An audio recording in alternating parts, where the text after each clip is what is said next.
Assalomu alaykum hammaga. Yana bir bor bu klientimiz zakazlari xudo xolasa chiqib ketyapti bu. Bu kollagen vitamin dori baliq yog'idan tayyorlangan и kollagen pummali qo'shilgan, ya'ni kollagen kukuni.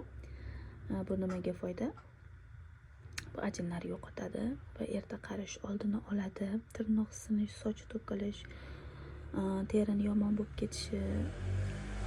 Xullas ichki organizmlarga ham buni foydasi katta qizlar. Bu tekshiruvdan o'tgan. Bu Holidays brendni vitamin dorilari juda ham zo'r. Sinovdan o'tgan. O'zimiz ham ichib ko'rganmiz bemalol. Mana sertifikatlari bor, ko'rsanglar bo'ladi. Srogi ham 2026-yilgacha uzoq vaqt turadi. Buni qaranglar. Agar sizlarda ajinlar, qarishlik o'ta kuchli bo'lsa, ya'ni yoshi katta onajon, buvijongilarimiz uchun kuniga 2 tadan ichsa bo'ladi. Agar kun davomida oddiy yoshlarimiz uchun qarishni oldini olish uchun, ya'ni ajinlari o'ta kuchli bo'lmagan ayollarimiz kuniga 1 tadan ichsa bo'ladi. Mana buni 25 yoshdan keyin hamma ayollarga tavsiya etamiz.